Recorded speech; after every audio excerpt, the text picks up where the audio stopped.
Welcome to Three Questions, sponsored by the Washington State Democrats' 18th Legislative District. I am your host, Wil Fuentes.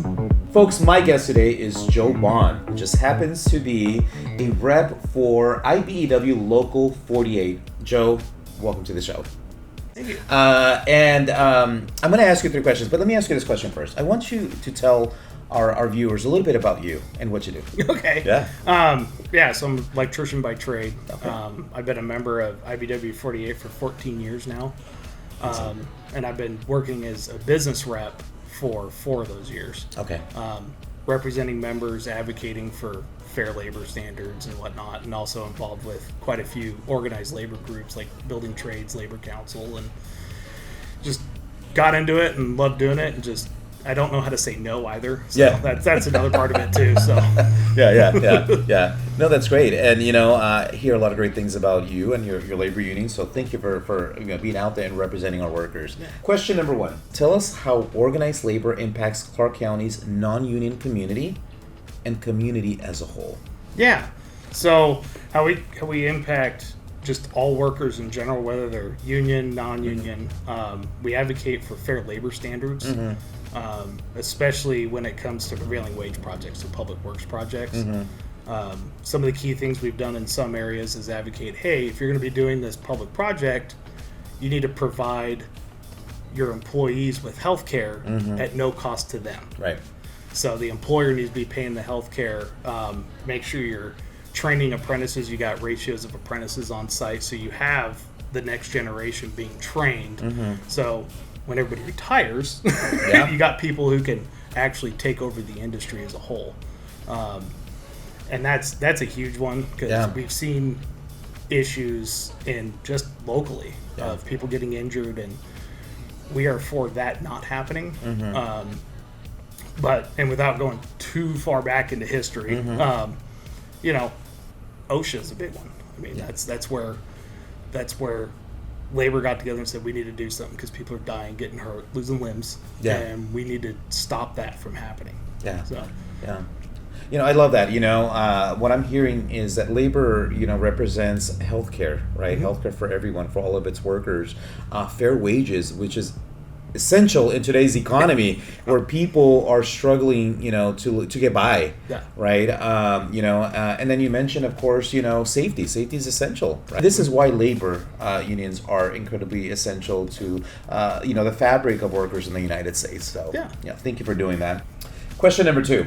Now, Joe, you talked a little bit about healthcare, right? So, what are the most important issues regarding retirement security or healthcare that will help our labor workers? Well, let's start with retirement. So retirement, super important. Nobody wants to work until they keel over. Absolutely not. I mean, you got to have some free time, especially near the end of your life. You got to enjoy life at some point. Absolutely. And on our end of things, we have a defined benefit pension. So that's the type of pension where you get credit for how many years you work, hours you work, and when you do retire, you get a check for a certain amount every month till you die. I mean, and that's how most workforces were. They've been beat down, stripped away, and converted to some other things like a defined contribution, which is kind of like an employer-only paid into 401k. Is an easy way to describe it. And then you have your general 401ks, and to help workers out. I mean, you got to have a good economy going, because as with most investment-based things, you got to have a good economy in order for those to actually build up, stay healthy. Right.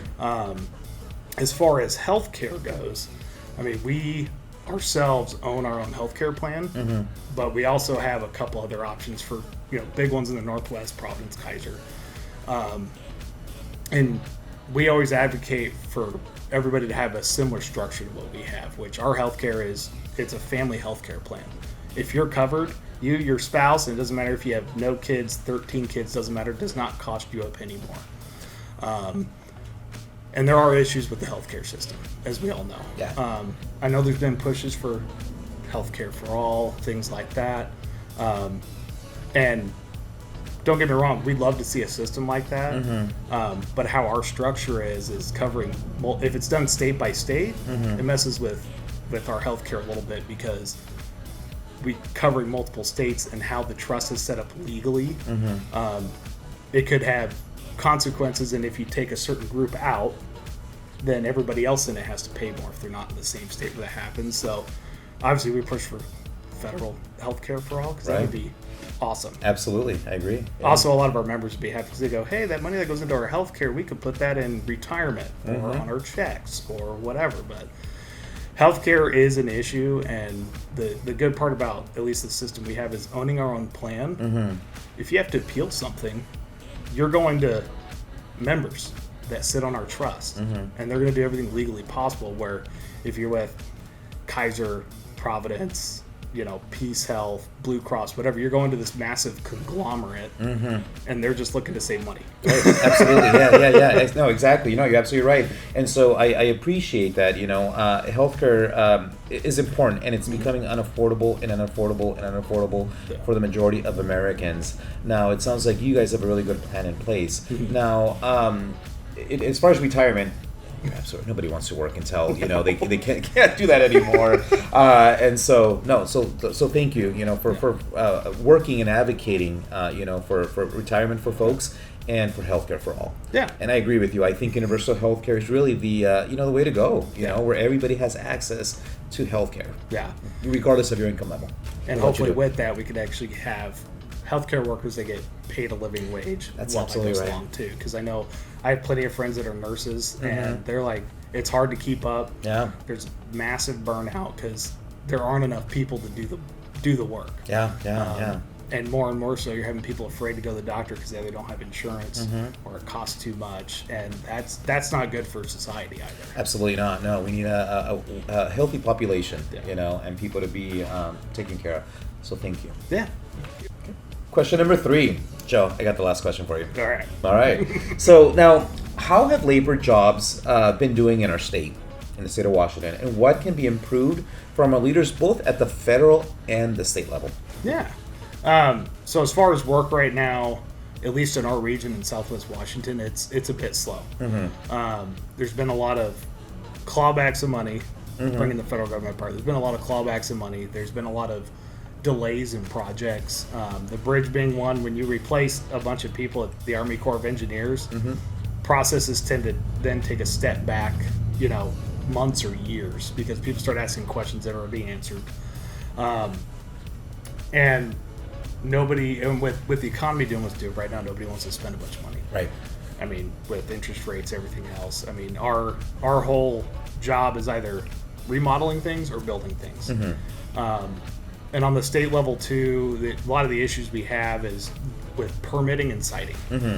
That's a huge issue. I mean, I heard a story recently. They're trying to put a transmission line in the Columbia River. The last time they did an overhead transmission line from the east side of the state, where all the power generation is, to the west side of the state, from inception of idea to shovel in the ground, it took 20 years of permitting process. 20 years. 20 years. Oh my goodness. Granted, you're going through a lot of state forests and everything else. And you get everybody comes out of the woodwork and says, can't cut down trees. And usually it's only just a swath. It's not like you're deforesting the whole area. And that's been an issue a lot lately, is people coming out not wanting to build anything because you do have to do stuff to the land in order to build things. And on the federal level, one of the big things right now has been CHIPS Act money. With Intel, we have a lot of members in Southwest Washington that would make the drive to Hillsboro, work at Intel, but with CHIPS Act money getting pulled, also Intel's had some issues on its own. They've laid off a lot of people. That has affected our workforce a lot. But a lot of stuff right now can't get built because of power needs. We lost out on a possible project in Longview. There's going to be over $2 billion project. Oh, wow. But they couldn't get the power. The PUD didn't have it. So they went to BPA. BPA said it could be upwards of 5+ years before we tell you if we can get your power or not. Wow. And so right now what we're fighting for at the state level especially is being able to build transmission. We're all for going for electrification. I mean, electrification. Electricity's in the name. We love to do it. but you have to have the capacity there. And if you don't have the power capacity, you can't be building up a bunch of chargers for cars, going to electric heat. You can't do any of that unless you have the power. A lot of people think that I turn on my light switch, lights turn on. They don't think about, that power is probably generated out east, either through a solar field, wind farm, or even Hanford. And it's got to get from point A to point B. Right. So they don't think about the in between. They go, my lights turn on, I'm happy. And that's it. Yeah. So that's our main issue, and that's what we're really pushing for. Is siting and permitting is a huge thing. We had a project almost across the finish line years ago in Kalama. There's going to be a methanol plant. At the last minute, their permit got canceled by the previous governor of Washington, and those were guaranteed union jobs. They had signed a letter of understanding saying this will be built union, and if the workers that run the plant want to organize, we will let them organize. And that went down in flames in an area that really needs that economic boost. Yeah. Because I don't think a big project's happened in Kalama in 15, 20 years. You mentioned 20 years for permitting. Yeah. That is unbelievable, and I know that the bridge is just one component of economic development. The interstate bridge replacement is one component of the economic development in the region, right? But it needs to get built, not just for our safety and for interstate commerce, but because it'll bring upwards of, in different areas, right, up to 10,000 jobs to the region. And people don't recognize there's a lot of people that are opposing the replacement of that bridge, which is the silliest thing in my opinion. But it needs to happen sooner than later, right? We got to get people working, as you mentioned. People in Intel are getting laid off, and it's not a couple hundred; it's thousands of folks getting laid off. And work. We need work in the region. So, Joe, thank you so much for joining us today in our 3 questions show. I appreciate the insight that you provided. I think that it really highlights the importance of labor unions, not just in our local region here, but across this country, and the significant impact that unions have made throughout history. You didn't talk a little bit about it earlier, but absolutely, whether it's the 40-hour work week, or safety, not OSHA but OSHA, right? But ocean safety is important too, right? Yeah, absolutely. Totally. And so pirates need to be covered one way or the other. So thank you so much for your work. We really appreciate it, and I look forward to to going to these labor roundtable unions and running into you. And thank you for everything you did too. Yeah, absolutely. Thank you. Appreciate it. Thank you. Folks, that is our show for today. Don't forget to subscribe and hit the notification button. We'll see you next time.